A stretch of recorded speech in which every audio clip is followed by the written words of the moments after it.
ఎలా జరిగింది, చంద్రబాబు నాయుడు ఎందుకు చేయలేకపోతున్నాడు? ఈ చర్చ ప్రతి ఇంట్లోనూ కూడా జరుగుతూ ఉంది. ప్రతి పథకము కూడా ట్రాన్స్పరెంట్గా, పారదర్శకంగా ప్రతి ఇంటికి చేర్చే పరిస్థితి నుంచి ఈరోజు అన్ని కొలాప్స్. కేవలం 9 నెలలు. ఒకవైపున వ్యవస్థలన్నీ కొలాప్స్, మరోవైపున ఏది చూసినా స్కామే. ఏ గ్రామంలో చూసినా బెల్ట్ షాపులు. ఎమ్మెల్యే దగ్గరుండి ఆక్షన్ పాడిస్తూ ఉన్నాడు. 2 లక్షల 3 లక్షల నీ ఇష్టం. ఆ 2 లక్షలు కట్టడానికి పోలీసులు సపోర్ట్ చేస్తారు, దగ్గరుండి మద్యం అమ్మేట్టుగా. ఎంఆర్పి రేటుకు వాళ్ళు కొనుక్కుంటారు, ఎంఆర్పి రేటు ప్లస్ వీళ్ళ ప్రాఫిట్ వేసుకొని వాళ్ళు అమ్ముతారు. ఏ గ్రామంలో చూసినా కూడా, ఏ బంకులో కూడా ఈరోజు మద్యమే కనిపిస్తూ ఉంది. మొట్టమొదటిసారిగా గవర్నమెంట్ నడుపుతా ఉన్న మద్యం షాపులను తీసేసి ప్రైవేట్ వాళ్ళని తీసుకొచ్చేసినారు. ఇసుక ఎక్కడ పడితే అక్కడ డబల్ ద రేటుకి అమ్ముతూ ఉన్నారు. ప్రతి నియోజకవర్గంలోని ప్యాకాట క్లబ్బులు ఎక్కడ పడితే అక్కడ కనిపిస్తూ ఉన్నాయి. ప్రతి నియోజకవర్గంలో ఏ పని జరగాలన్నా కూడా, ఫ్యాక్టరీ నడపాలన్నా, ఆ నియోజకవర్గంలో మైన్ ఒకవేళ చేస్తూ ఉంటే చేసుకోవాలన్నా, ఏదైనా కూడా నాకింత నీకింత అని ఎమ్మెల్యే దగ్గర నుంచి మొదలైతే చంద్రబాబు నాయుడు దాకా పంచుకోవడాలి. ఇవన్నీ కూడా ఏ స్థాయిలో జరుగుతూ ఉన్నాయనంటే, నిజంగా ఈరోజు వైఎస్ఆర్సీపీ పార్టీ కానీ, వైఎస్ఆర్సీపీ ఎమ్మెల్యేలు కానీ ఈరోజు నిజంగా చాలా మంచోళ్ళ కింద కనిపిస్తూ ఉన్నారు ప్రజలకు. ఆ స్థాయిలో కేవలం 9 నెలల కాలంలోనే ఇంత దారుణంగా పడిపోయినాయి. ఇవన్నీ కూడా ఎందుకు నేను చెప్తా ఉన్నాను అని అంటే, ఈరోజు కష్టాలు అనేటివి వస్తాయి. ప్రతిపక్షంలో ఉన్నప్పుడు, రాజకీయాలలో మరీ ముఖ్యంగా ఉన్నప్పుడు ప్రతి ఒక్కరూ కూడా ఒక్కటే గుర్తుపెట్టుకోవాలి, కష్టం రానిదే సుఖం రాదు. ప్రతి మనిషి జీవితంలో కూడా కష్టాలు సుఖాలు అనేది పార్ట్ అండ్ పార్సల్. ప్రతిపక్షంలో ఉన్నప్పుడు మన కష్టాలు కనిపిస్తాయి, కానీ ఆ ప్రతిపక్షంలో ఉన్నప్పుడు, ఆ కష్టాలలో వచ్చినప్పుడు మనం ఆ కష్టాలను ఎలా ఎదుర్కొంటాం అన్నది మనల్ని లీడర్లు చేస్తాయి. కష్టం వచ్చినప్పుడు మన క్యారెక్టర్ను మనం అమ్మేసుకుంటే, మన వ్యక్తిత్వాన్ని మనం అమ్మేసుకుంటే, ఒక్కసారి బాటిల్లో ఉన్న నీళ్ళు బాటిల్లో ఉంటే బాటిల్లో నీళ్ళు తాగుతాం. బాటిల్లో ఉన్న నీళ్ళు ఒక్కసారి ఇలా పడేసినామనంటే భూమిలోకి పడిపోతాయి, మళ్ళీ ఏరుకోలేం. క్యారెక్టర్ కూడా అలాంటిదే. ఒక్కసారి విడిచిపెట్టేసినాము అని అంటే మళ్ళీ దాన్ని ఏరుకోలేం. ప్రజల్లో చులకనవుతాం, ప్రజల్లో పలచనవుతాం. ఇది ప్రతి ఒక్కరూ కూడా గుర్తుపెట్టుకోండి. కష్టాలు అన్నటివి ఎల్లకాలం ఉండవు. ఎవరికి ఏ కష్టం వచ్చినా కూడా నా కథ గుర్తు తెచ్చుకోండి. 16 నెలలు నన్ను జైల్లో పెట్టినారు. నా మీద కేసులు వేసింది కూడా మళ్ళీ ఎవరో కాదు, అటు కాంగ్రెస్ ఇటు తెలుగుదేశమే. నా పిటిషన్లో ఎవరు పిటిషనర్స్ అంటే, అటు కాంగ్రెస్ ఎమ్మెల్యేలు, ఇటు తెలుగుదేశం పార్టీకి సంబంధించిన నాయకులు. కేవలం రాజకీయంగా ఎదుగుతున్నాను అని ఒకే ఒక కారణంతో దొంగ కేసులు బనాయించారు. 16 నెలలు జైల్లో పెట్టినారు. కానీ ఏమైంది?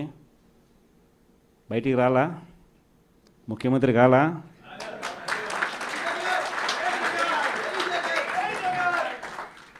ప్రతి ఒక్కరు ఇది గుర్తుపెట్టుకోండి. ఎవరికైనా ఇంతే.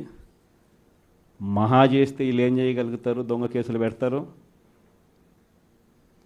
కాదండంలా బెదిరిస్తారు, కాదండంలా మహా అయితే 3 నెలలు లోపల వేస్తారు, అది కాదండంలా. కానీ ఏం చేస్తారు? 3 నెలల తర్వాత మళ్ళా వస్తాం, రెట్టించిన ఉత్సాహంతో మళ్ళా పనిచేస్తాం.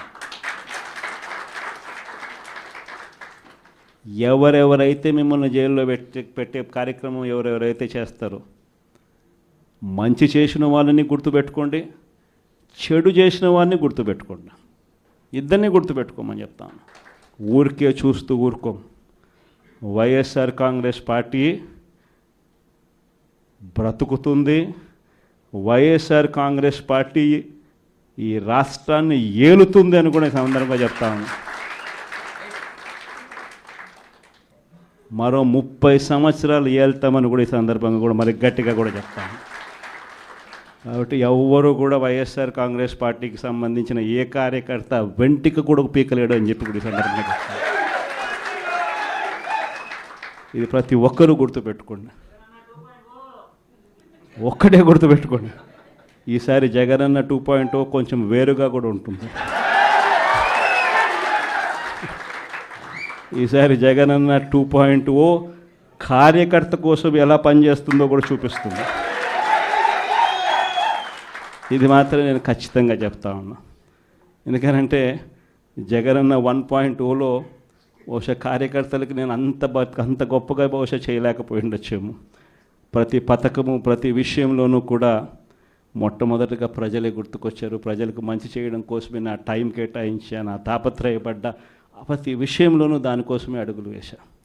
కానీ జగనన్న 2.0కి వచ్చేసరికి మాత్రం చంద్రబాబు నాయుడు కార్యకర్తలకు పెడతా ఉన్న ఇబ్బందులు చూసా, కార్యకర్తలు పడతా ఉన్న అవస్థలు చూసా, కార్యకర్తలు పడతా ఉన్న బాధను గమనించా.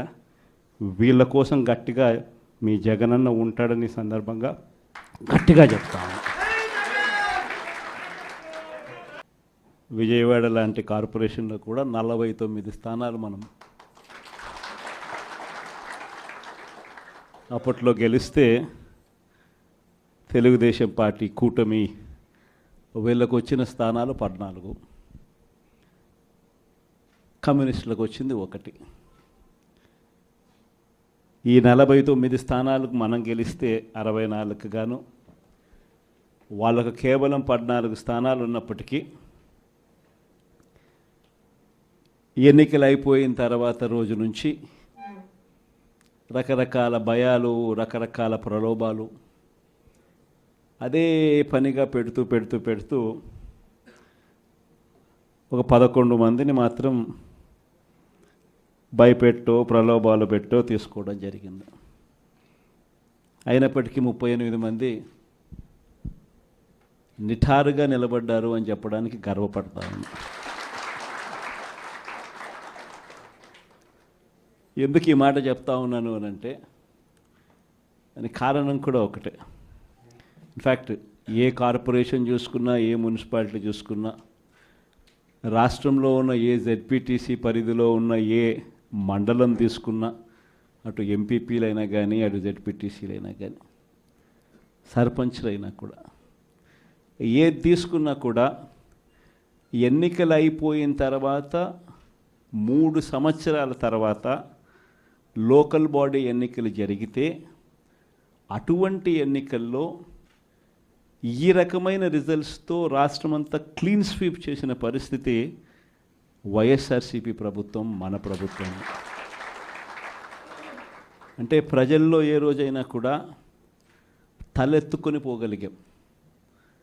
ప్రజలకు ఎన్నికల మేనిఫెస్టో అని చెప్పి ఏదైతే ఎన్నికల వేళ మనం ఏదైతే ఇచ్చామో, చూపించామో, ఏదైతే చూపించి మనం ఓట్లు అడిగామో, ఆ ఎన్నికల మేనిఫెస్టోలో 99% హామీలను నెరవేర్చి ప్రతి నెల ఏ పథకం అమలు చేస్తూ ఉన్నామో బడ్జెట్ ప్రవేశపెట్టే రోజే సంక్షేమానికి సంబంధించిన క్యాలెండర్ కూడా రిలీజ్ చేస్తూ, ఇదిగో ఈ నెల ఈ పథకం, ఇదిగో ఈ నెల ఈ పథకం, ఇదిగో ఈ నెల ఈ పథకం అంటూ క్రమం తప్పకుండా ప్రతి సంవత్సరం ఎక్కడా కూడా ప్రజలకు నష్టం జరగకుండా, ఇబ్బందులు పడకుండా, క్రమం తప్పకుండా ఇచ్చిన ప్రభుత్వం ఏదైనా ఉంది అని అంటే అది దేశ చరిత్రలో ఒక వైఎస్ఆర్సీపీ ప్రభుత్వం మాత్రమే అని చెప్తాను. వైఎస్ఆర్సీపీ అన్న పార్టీ నిజంగా ఒక విలువల కోసం నిలబడిన పార్టీ. నా దగ్గర నుంచి మొదలెడితే ప్రతి కార్యకర్త కూడా, ప్రతి గ్రామ స్థాయిలో ఉన్న కార్యకర్త కూడా కాలర్ ఎగిరేసుకొని ఇది నా పార్టీ అని చెప్పి గర్వంగా చెప్పుకునే, వాళ్ళకి ఏదైతే మనం చెప్పామో అది చేసి చూపించిన తర్వాతనే మనం ఓట్లు అడిగి గెలిచాము. కాబట్టి ప్రజల దగ్గర ఏ రోజు మన విలువ తగ్గల. కానీ ఎన్నికలైన 9 నెలలు కూడా తిరక్క మునిపే ఈరోజు ఏ తెలుగుదేశం పార్టీ కార్యకర్త కూడా గడప గడప అంటూ ప్రజల ఇళ్లకు వెళ్ళే పరిస్థితి ఏ ఒక్కరికి కూడా లేదు, ఎమ్మెల్యే దగ్గర నుంచి కార్యకర్త దాకా. కారణం, ఏ గడపకు వెళ్ళినా కూడా వీళ్ళు ఎన్నికలకు ముందు ఇచ్చిన వీళ్ళ మేనిఫెస్టో సూపర్ 6లు సూపర్ 7లు ప్రజలు వీళ్ళకి ఇలా చూపించి ఆ ఇంట్లో నుంచి ఒక చిన్న పిల్లాడు బయటకు వస్తాడు, నా 15,000 ఏమైంది అని అడుగుతాడు. ఆ ఇంట్లో నుంచి 2 పిల్లలున్నా 3 పిల్లలున్నా ప్రతి పిల్లాడు బయటకు వచ్చి ఆ తెలుగుదేశం పార్టీ ఇంటికి వచ్చిన తెలుగుదేశం పార్టీ నాయకుడిని కార్యకర్తను ఆ పిల్లాడు కూడా ప్రశ్నిస్తాడు, నా 15,000 ఏమైంది అని. వీళ్ళింటికి పోయినప్పుడు ఆ పిల్లల తల్లులు ప్రశ్నిస్తారు, నా 18,000 ఏమైంది అని చెప్పి. 50 ఏళ్ళు నిండిన వాళ్ళు వచ్చి ప్రశ్నిస్తారు, నాకు 50 ఏళ్ళకే పెన్షన్ ఇస్తానన్నా నా 48,000 ఏమైంది అని చెప్పి. అదే ఇంట్లో 20 ఏళ్ళ పిల్లోడు ఆ పిల్లాడు వచ్చి ప్రశ్నిస్తాడు, నాకు నెలలన్నా 3,000 ఇస్తానన్నా 36,000 ఏమైంది, నా 36,000 ఏమైంది అని. అదే ఇంట్లో బహుశా విజయవాడలో కొంచెం రైతులు తక్కువేమో కానీ కొంచెం గ్రామీణ ప్రాంతాలకు పోతే రైతులు కూడా కండువా వేసుకొని వచ్చే ప్రతి రైతు కూడా నా 20,000 సంగతి ఏమైంది అని అడుగుతాడు. ఇలా ఏ ఇంటికి వెళ్ళినా కూడా తెలుగుదేశం పార్టీ నాయకులకు కానీ కార్యకర్తలకు కానీ ప్రజలకు సమాధానం చెప్పుకోలేని పరిస్థితుల్లో వాళ్ళు ఉన్నారు. ఎన్నికలప్పుడు ఏదైతే మాట చెప్పాడో ఆ రోజేమో మేము చెయ్యకపోతే మా కాలర్ పట్టుకోండి అని అన్నాడు. మరి ఈరోజు ప్రజలు కాలర్ పట్టుకుంటారేమో అని చెప్పి భయపడి రెడ్ బుక్ రాజ్యాంగం నడుపుతూ ఉన్నారు. ఈరోజు ఏమంటా ఉన్నారు, ఎన్నికలు అయిపోయిన 9 నెలల తర్వాత ఈరోజు ఏమంటా ఉన్నారు, సంపద సృష్టించడం ఎట్టనో నా చెవిలో చెప్తే నేను తెలుసుకుంటాను అంటున్నాను. ఇది వాస్తవాలు. ఇదే మాటలు ఎన్నికలకు ముందు నేను చెప్పా, చంద్రబాబు నాయుడు నమ్మడం అంటే చంద్రముఖిని నిద్ర లేపడమే అని. ఇదే మాటలు నేను ఎన్నికలప్పుడు చెప్పిన, చంద్రబాబు నాయుడు నమ్మడం అంటే పులి నోట్లో తలబెట్టడమే అని చెప్పి. ఇదే మాటలే నేను చెప్పా మేనిఫెస్టో ప్రజెంటేషన్ చేసేటప్పుడు. ఇక్కడ ఇలా నిల్చుని ఇలా మేనిఫెస్టోని ఇలా చూపించా, మన మేనిఫెస్టోని ఇలా చూపిస్తూ వాళ్ళు చెప్పిన మేనిఫెస్టో హామీలను కూడా ఇలానే చూపిస్తూ చెప్పా. ఇది సాధ్యమయ్యేటివి కాదయ్యా చంద్రబాబు నాయుడు చెప్పేటివి. రాష్ట్రానికి సంబంధించిన బడ్జెట్ ఇది, మనం చేస్తూ ఉన్న బటన్లు నొక్కే కార్యక్రమం ఇది, దీనికే ఇంత డబ్బు ఖర్చు అవుతుంది. మరి చంద్రబాబు నాయుడు ఏమో 172,000 కోట్లు సంవత్సరానికి అయ్యే ప్రతిపాదనలు ఆయన చెప్తా ఉన్నాడు. సూపర్ 6లు మోసము, సూపర్ 7లు